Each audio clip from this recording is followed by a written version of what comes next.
Happy Wednesday, everybody, and welcome into the Graham and Mac Lane podcast presented by Ingles, the official supermarket of Graham and Mac Lane.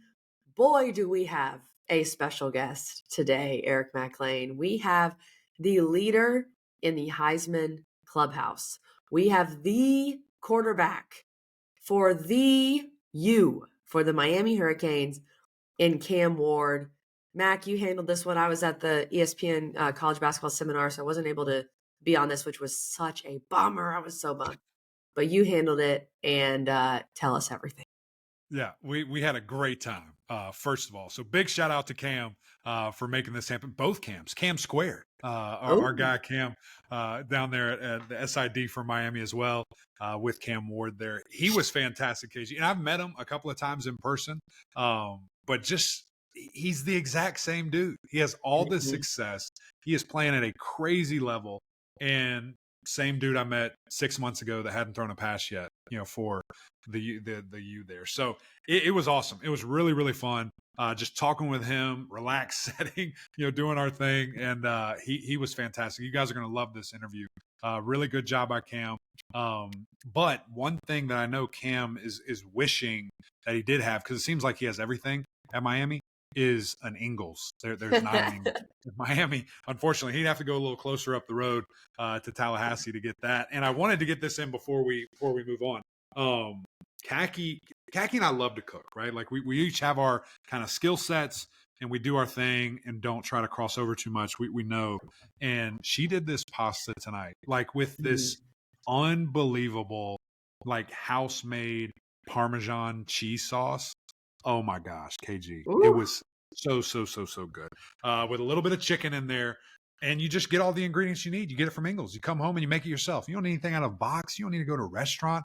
You can do it yourself because of the greatness and the goodness there at Ingles. So I know Clemson fans, yourself in particular, you're off this weekend from the tailgating, but that just means that next week, it even gets ramped up more. So we look forward to that. And hearing about your tailgate adventures, KG. But anyway, before we get into Cam Ward, here's a quick message from our friends over at Ingles. Did you know Ingles only sells USDA Choice and Prime cuts of meat? Maybe it's time to reward yourself. Our butchers cut all our meat fresh in the store every day. Grass-fed, organic, you name it. Not only that, we'll even cut it to order just the way you like it. And we grind meat fresh in the store multiple times a day. It's all in the bag. That's the best meat in town for the best folks in town. Ingles, low prices, love the savings. Cam Ward, great to see you again, my brother. I remember back, man, when we were doing this little summer tour and just seeing it in person, man, what you were being able to do in practice, the ownership you had of it. It is magnified 100 times now that we're playing football and we're in this season. How fun has it been for you so far to start this year, my man? It's been fun for sure, especially with the guys in the locker room, both sides of the ball. We come in, we just little kids playing college football. So it's been fun to score a lot of points, have defense get some turnovers, have them score some points for us like they did last week. But we having a good time right now for sure. Yeah, I think it's just so evident the way you play, seeing the clips that we get to go into the locker room a little bit here and there. You guys at practice, things of that nature. But one thing that really stood out to me about you, brother, was just your confidence day one. And, a lot of people were interested in the transition of you coming into the spotlight that is Miami and everything that comes in the brand, everything that comes with, being the quarterback of the U. How has that been for you kind of transitioning to this, and just what has it been like with all this success? It's been good for me. I mean, at the end of the day, I'm trying to get what I want out of football. And so is everybody else in the locker room and on the team. Last year I didn't have a winning season at my last school. Last year Miami went 7-6. So we just got to improve at the little things, and I think that's why we're doing good right now. Everybody wants to win. We're willing to do whatever it takes to win every game. So it really comes down to how much we want it, and we gotta mean that every time that we step on the field. Yeah, no doubt. Has anything changed for you personally, man, with this stuff, with these accolades, with a small number beside your name with the team and being ranked so high in the country, and really just kind of lighting the country on fire passing the football? Nothing changed with me. I keep the same routine, wake up the same time, go to sleep the same time. go see my dog, go eat. I just be vibing out here. Yeah, yeah, and that's the key, right? To success there, and doing your thing at a super high level. Let's jump into your play a little bit here because it's so fun to watch, and I'm sure it's fun for you out there playing the way you kind of just described it out. The way you guys are out on the football field. I want to start with your creativity and being able to extend plays, extend the pocket, keeping your eyes downfield. I don't know if you can necessarily coach that. How do you do that so well, and how are you so talented at extending these plays?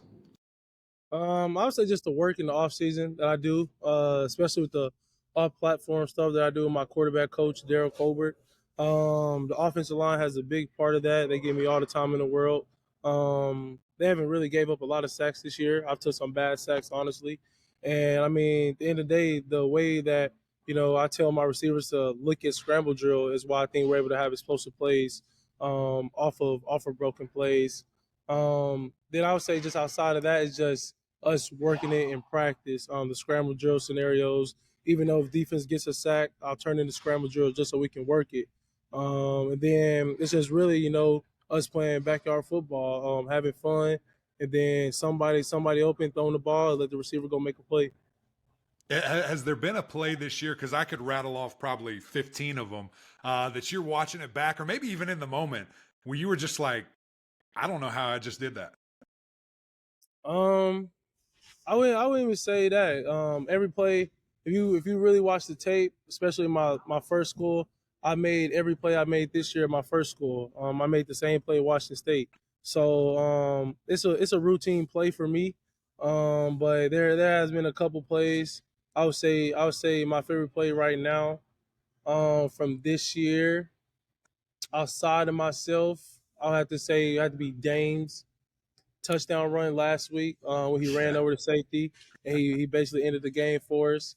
But we trying to get some more plays like that in the run game. We trying to get some more explosive pass plays. So we looking to make a lot more highlight plays as the season goes on. Yeah, there's no doubt that play was like a mini beastquake, man. I mean, he had four guys trying to bring him down, and he just keep going, gets into the end Mm-hmm. zone, and like you said, it iced the game. I have to say it's probably mirror image of the first, one of the first highlights we saw from you at Miami against Florida. You did it again last week where you're rolling to the left, you're expending the play, and like when you release the ball, the receiver's not even in the frame, and then here comes George in the back of the end zone and makes it happen. I mean, it's fun to see you anticipate. It's fun to see you do that. And you mentioned that the work that you put in with your receivers. It does seem relatively unfair that you guys have such a great relationship. It seems like with all your guys that you've been there for 4 years and you've been there for 6 months or seven, whatever it's been. Tell us a little bit of just how does that happen? What kind of work goes into knowing where your guys are and having that trust and that relationship with your receivers?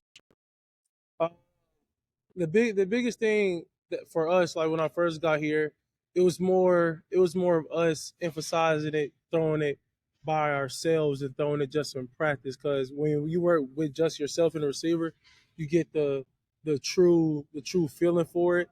And the biggest thing that I would say they had to adjust to was seeing the space that I see. And that's cleaning up in the field room too. They know some of our concepts they got to be here at this certain time. On some other concepts, they can take their time, really work their route. Because I tell them, ball placement and timing beats every coverage, no matter they man or zone. If you're on time, if you're in the right spot, you'll always win. So we just got a real good feel for space, me and the receivers, and I think that's why I like the scramble drill with JG that he had last week. He knows what space I want to get to. Mm-hmm. Like I tell him, scramble drill, just find space, run open, I'll find you. If you gotta come back to me, go do it. If you want to run cross field, go do it. Like it's your world. Yeah. So they do their job at scramble drill, and I just try to get the ball to them. Yeah, and I mean it's clear to see, and it's another thing with there's no favorites. I think that it's clear Xavier Restrepo is one of the best in the country, and he does such a great job getting open for you and doing his thing. But I mean, you spread the ball around so well and have that point guard mentality, and it's been different guys for different games coming up as the leading receiver and doing stuff like that. How much of a privilege is that for you to have all these different weapons that you can just feed and not even worry about? mean, it's good for me. I mean, I'm throwing the wide open people, so they making my job easier. I tell them, we win men every time. It's gonna be hard to stop us as an offense. If you Yeah. consistently beat man coverage on a daily basis, every game, it's gonna be hard to stop us because when you have four good receivers like we do with Sam, JGX, and Zay Hort, when you got four good guys like that, I know one of them's gonna win. You're not gonna win every Mhm. round man coverage, but I Mhm. know if one of them win, we're gonna have a good enough chance to extend the drive. Even when it comes to that, when it's time to check the ball down, the running backs are good on option routes. They know what I'm looking for, a scramble drill and Right. everything like that. So the backfield, they do a good job of getting the easy first downs for us. Like last week, when I checked it down to Mark, he got 20 off of it. It doesn't go as a big play, but it's an explosive and it kept the drive alive. So everybody, we have our own way of just understanding that every game's not might not be your game just because how talented we are on the perimeter. But when the Mhm. ball comes your way, you got to make a play.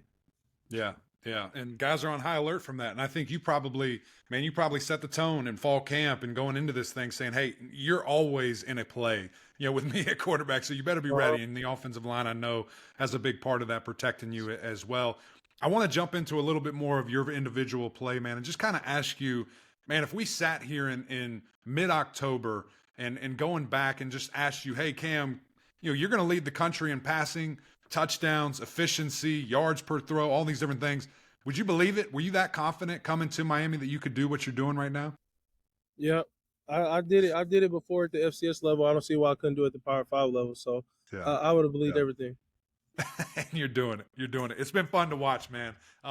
Last thing for you, big week this week, obviously. You're going against FSU, a rivalry game that I know you throw records out of the window. Everything goes out when you're playing, these guys right here. I know you're new to the rivalry, but what does this mean for, the Miami fans, for you guys, and just what you guys want to do out there on Saturday? It means a lot to us, especially playing a good team like that, who's very good on defensive side of the ball. I mean, they're well coached. They don't really mess stuff up like that. I'll say they always stay in their gaps. Their D line is very good.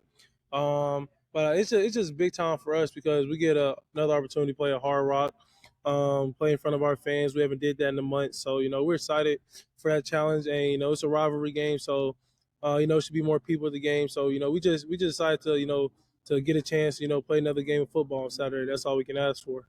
There you go. Pack the rock, man. I do have one more for you. I lied. When you're going up to the line of scrimmage on short down yardage, what are you telling those boys across the line there? So you seen the clips, you seen the clips. You Let know them what I'm know, telling. man.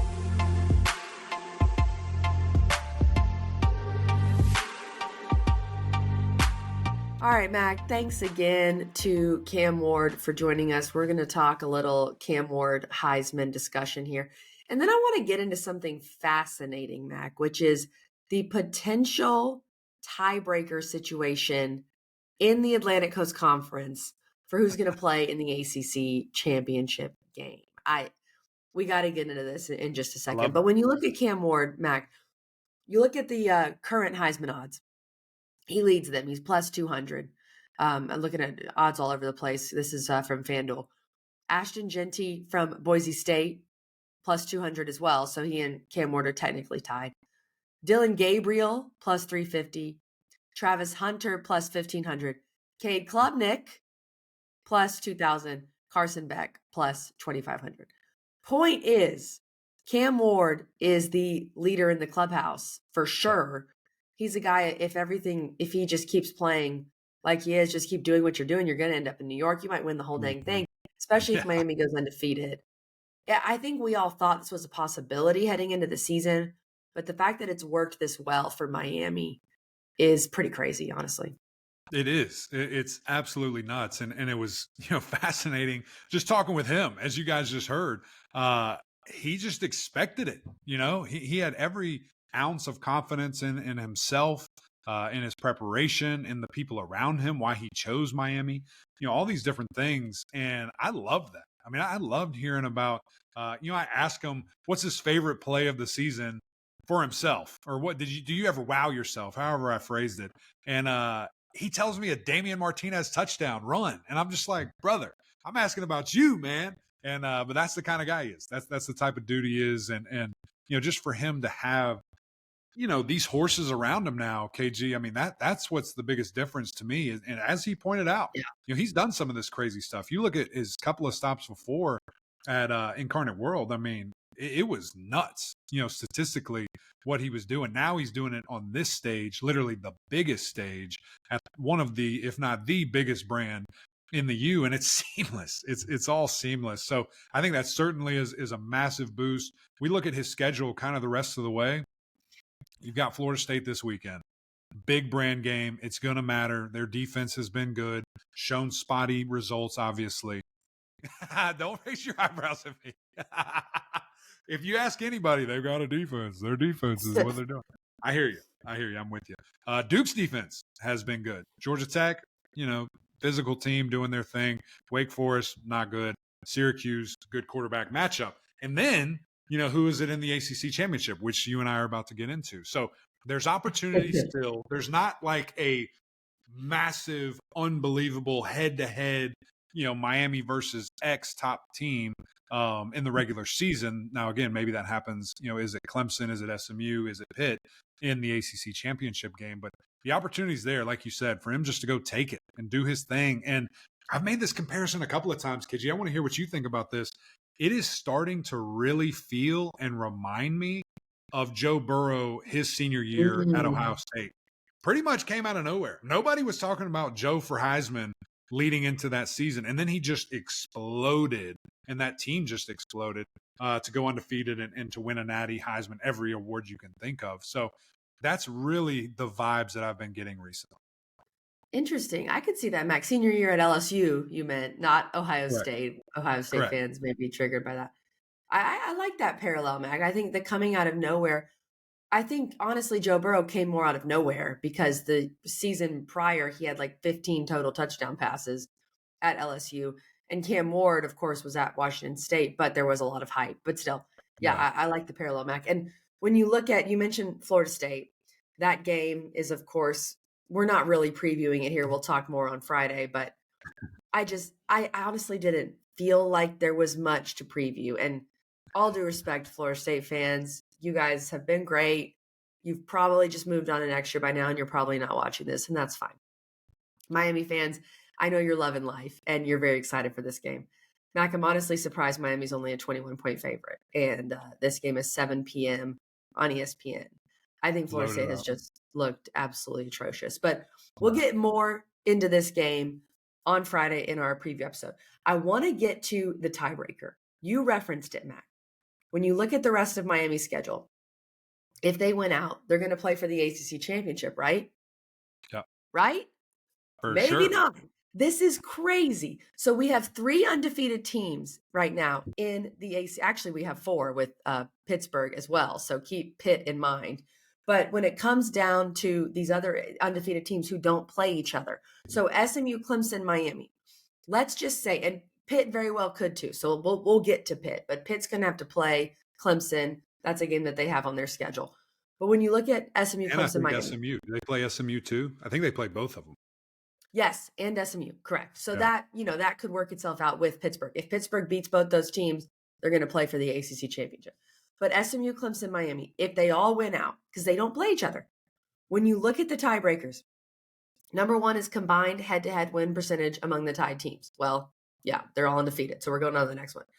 If all tied teams are not common opponents, there you go. If any tied team defeated each of the other teams, no, they're undefeated. That's not a thing. If all tied teams are not common opponents, no tied team defeated each of the teams, but a tied team lost to each of the other tied teams. No, they're undefeated. Next one. Win percentage versus common opponents. Well, they're all going to be undefeated. So next one. Win percentage versus common opponents top to bottom. They're all undefeated. Next one. This is the one. Number 5. We're at number 5. Percentage. Wow. Yeah, we're down to the 5th tiebreaker, basically. Combined win percentage of conference opponents. So that's where that is something that is completely out of your control. Something that is controlled by the ACC. True, technically. But I don't think the ACC thought it would be Clemson, Miami, and SMU in this discussion. So that means you look at all the ACC teams you've played, you look at their overall record. Now, of course, the season's not over, but I tallied it up for now going into this weekend. Right now, all of Miami's opponents in the ACC have a 419 winning percentage. They're 13 and 18. Clemson's 12 and 18. That's a 400 winning percentage. SMU 11 and 19. 367 winning percentage. So per pretty that, close. it would be Miami and Clemson. Wow. But, you know, it really comes down to, for SMU, it comes down to what BC, Virginia, Cal, Pitt do. For Clemson, you know, what Wake Forest ends up doing, what Virginia ends up doing, some of those teams that the other teams don't play. For Miami, they're looking at Syracuse, what Syracuse ends up doing, what Georgia Tech. Like, this is just wild, Mac, because these teams have no control. Right. You know, it would be fascinating. We need to have our intern Nick run like a total mock, like projected wins. What does it end up being? Oh, yeah. And who is it? Like just a straight probability simulator. Who, and give like, us you need to be rooting for as a Miami fan or a Clemson fan or an SMU fan. Like, you need to become the biggest, you know, Virginia fan there ever was or whatever. It's so crazy. That is crazy. And you know what's even more fascinating about that? Let's say, again, total perfect world, and all three of those guys do go undefeated in ACC play. Is it almost more beneficial for number 3, for who's sitting the heck at home, not getting hurt, not having to play? And are they probably still in the playoff? Because that would mean that's either an undefeated team, which would be I couldn't even fathom Miami not being undefeated. But that's either that or a one-loss Power 5 team. I mean, they're going to Power 4. They're going to be in the playoff. And that is crazy. It's almost like you're getting rewarded and not having to play that game. But the difference would be you wouldn't get the bye. So think about this. Because I don't give a flip. No, I get just that. want to be in. But just think about that for a second, Mac. If you're Miami, and because of these other crazy circumstances, you don't get to play for the ACC championship, which means you don't get the bye. But then it could mean you get to host a playoff game. So it's like, what are we doing? It's just absolutely wild.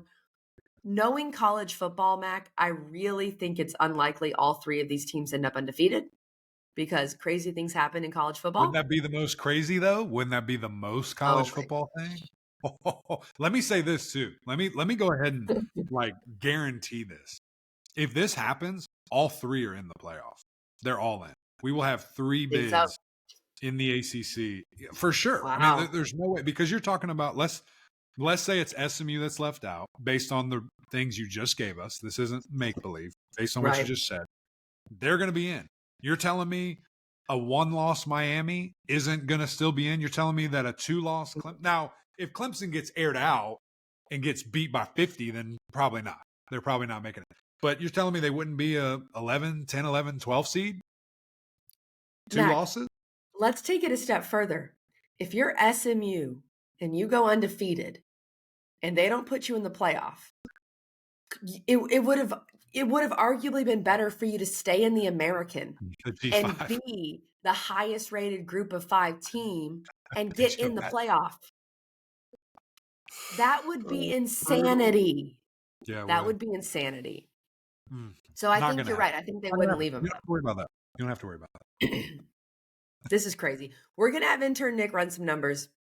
I think cannot wait. He's going to be just like a mad scientist with a whiteboard in his apartment, like getting things going. So we'll give you all those updates. But I just think this whole situation is absolutely wild. And I'm not forgetting about Pitt either, because Pitt completely controls their own destiny. And we'll see what happens there. But they certainly have the hardest way forward. Like when you're looking at it, and I'm pulling it up as I'm kind of meandering here. They certainly have the hardest path because they play SMU and Clemson and Syracuse this weekend. I mean, this week on Thursday night. So they're at SMU. They play Virginia, at Louisville, at Boston. They have by far the hardest road ahead when you look at these other teams, and kind of the 4, we'll throw them in there. But we always bring up, and people get so pissed at this, or Pitt fans do, and some of my co-hosts actually, on the huddle, because they're like, well, what about Pittsburgh? I say, guys, the point of the exercise is these 3 don't play. They don't play each other. That's the fascinating point. We're talking about Pitt. We're giving Pitt their love. No question. And let me just tell you this, Pitt, you run the freaking table. You might be number 1 in the country. So just do your thing. Just do whatever it takes. And I do want to revisit something slightly quickly, KG. You made a face when I was talking about the Florida State defense. I would just like to let you know they are the number 3 passing defense in the ACC. So that is a challenge. That is a challenge. That's wonderful. Say it. I'll say this. I don't think Florida State's defense is their biggest problem. But I feel like we all thought this defense would be better than this. But it's also, look, it's tough to be an elite defense when your offense can't score. So for sure. I will say for that. Sure. I concede that, Mac. And when you just said that, when you just said, I'm sure that's not their biggest problem. It made me think of Kirby Smart was asked after a couple of weeks of the season, can you see any problems or any massive concerns with your program? And he goes, "Oh yeah, for sure." And then the reporter, and he just stops, and the reporter's like, "Can you tell us?" And he said, "No, no, I won't." That's hilarious. That's good. That's good. Well, Good Mac, I do need to brag a little bit because your girl did go 4 for 4 this weekend on Underdog Fantasy. So if you want to see my picks, stay tuned. We're going to talk about them on Friday. We'll put them on social media. If you want to win, just follow along, right? Use our code GMPOD up to $1,000 in bonus cash. One of my picks for the Miami fans was Restrepo getting a touchdown. Yep. That's kind of an obvious one. I think that's one of the more take it and run with it kind of picks. That one will hit. It most likely will. So that's my advice there. And make sure you use our code, Mac. It'll get you up to $1,000 in bonus cash. GM Pod. Let's That's all you got to do. I'll give you a little advice too. Whatever offensively Miami has, higher, lower thans, take the hires. Just do your own thing. You were just saying you liked FSU's defense, sir. I just said it was a good proving point. I didn't say I liked it. I'm just trying to reach for anything for the Cam Ward Heisman campaign here. So anyway, that'll all come out. We'll have a lot more on Friday for that. We will not be recording on Tuesday or Wednesday, so we'll actually allow these picks to lay out. And we'll give you guys some stuff. Got a relatively normal week here for us. Appreciate you guys always tuning in. And I want to brag on us real quick, KG. I know this is the end of the episode, but we were doing some number crunching earlier, and y'all have been amazing. Tuning in, we are more than double what we've ever been before, especially last year. So really, really cool. Viewership, comments, interactions. We really appreciate you guys. And this has been a fun journey, and it's fun to see it continuing to grow. So anyway, appreciate you guys. Keep helping us. Go over to and subscribe on YouTube. Go over on Instagram, Twitter. Follow along on the journey. And, of course, the OGs over on Apple Podcasts, SiriusXM. Rate, review, subscribe there as well. We would greatly appreciate that. But until next time, we'll see y'all.